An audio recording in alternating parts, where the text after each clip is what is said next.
स्वागत है एक बार फिर से आपका फायदेमंद फंड्स में। और आज हम बातचीत करें PGIM India mid cap opportunities fund के फंड मैनेजर अनिरुद्ध नाहा से। और अनिरुद्ध हमें ये बता रहे हैं कि इस वक्त मिड कैप में क्या चल रहा है और इस तरह के फंड में लगा के आप क्या अच्छे रिटर्न कमा सकते हैं और कौन कौन से सेक्टर्स हैं जिस पे उनकी नज़र बनी हुई है। सीमेंट में अब बहुत सारी कंपनी और बहुत इंटेंस माहौल बनता दिख रहा है वहाँ पे। लगता है आपको कि ये सेक्टर अगले 2-3 साल आउट परफॉर्म करेगा? देखिए, सीमेंट के अगर आप दो तरीके से देखिए, एक तो डिमांड के तौर पे देखिए। जनरली कैपेसिटी यूटिलाइजेशन जो इंडस्ट्री में है वो काफी पिछले 5 साल में probably one of the best capacity utilization. आप साउथ को निकाल देंगे तो बहुत ऐसे सेगमेंट्स है जहां पे 80% के ऊपर कैपेसिटी यूटिलाइजेशन। प्लस गवर्नमेंट का जो इंफ्रा पे जो फोकस है, one of the best ways to play infra proxy जो है वो सीमेंट के तौर पे, सीमेंट के थ्रू आप प्ले कर सकते हैं, क्योंकि इनमें डाइल्यूशन यूजुअली होता नहीं है and these are well run well managed companies. So this is one segment. एक स्टोरी है कि आपका जो डिमांड स्टोरी है that will remain relatively very strong for cement अगले 2 से 3 साल के तक। अगर आप कंपटीशन की बात करें, देखिए कंपटीशन कोई भी आ जाए, मोस्ट इंपॉर्टेंट जो चीज है कंपटीशन यही चाहेगी कि प्रॉफिटेबिलिटी बना रहे, कैश फ्लोज बना रहे।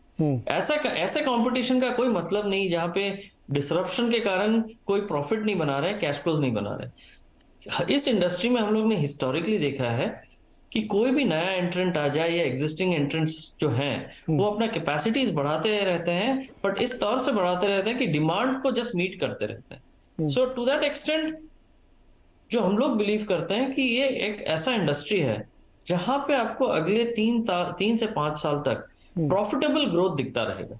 एंड अगर प्रॉफिटेबल ग्रोथ दिखता रहे, I think this is a very good sector to be in today. Okay Anuj ji, आप चूंकि कह रहे हैं कि 2-3 साल के लिहाज से आप अपना व्यू बनाएंगे, तो एक कॉन्ट्रा क्वेश्चन है, चूंकि आईटी को उसमें सब लोग बड़ी हेट कर रहे हैं, कोई देखना भी नहीं चाहता उधर से, लेकिन उसमें कुछ मिड कैप स्टॉक्स होंगे जो बहुत अच्छे प्रदर्शन कर सकते हैं। तो अगर 3 साल के नजरिए से आप सोच रहे हैं तो हो सकता है नेक्स्ट 3-4 मंथ में, जैसे इसी क्वार्टर के जब डाउनग्रेड्स आएंगे या नहीं आएंगे पता नहीं, यूएस में जो भी होगा, उसके बाद एक अपॉर्चुनिटी बनेगी कि जब आईटी की तरफ आप देखना शुरू करेंगे और 2-3 साल के व्यू से कुछ ढूंढेंगे। आपने बहुत अच्छा एनालिसिस किया नीरज जी। इनफैक्ट हम लोग वेट कर रहे हैं, शायद अगला 2 क्वार्टर जो रहेगा वो थोड़ा वीक रहेगा आईटी के लिए। शायद ये क्वार्टर तो डेफिनेटली, क्योंकि आपके working number of days in the US were less, ये October to December quarter, plus Jan to March भी शायद थोड़ा वीक रहे। ये जो अगला मतलब 3 से 6 महीना रहेगा, ये एक बहुत अच्छा टाइम रहेगा to buy into some of India's best quality companies. अगर आप आईटी सेक्टर देखें, इन कंपनीज में, आईटी सेक्टर कंपनीज में ना डेट है, कैश फ्लोज है, डिविडेंड्स पे करते हैं, वैल्यूएशंस आर चीप। सो अगर किसी को 3 से 5 साल का व्यू बनाना है, I think this is a very good sector to build into over the next 3 to 6 months। Large cap या मिड कैप? लार्ज कैप या मिड कैप? दोनों में सर, आपको दोनों में, लार्ज कैप मिड कैप दोनों सेगमेंट्स में, इवन स्मॉल कैप्स में अगर वैल्यूएशन सही मिल जाए, ये ऐसे कंपनीज हैं जहां पे आपको कैश फ्लोज बनता रहता है, प्रॉफिट्स बनते रहते हैं, डिविडेंड्स है। The only problem is profit could be volatile, but ये प्रॉफिटेबल रहेंगे।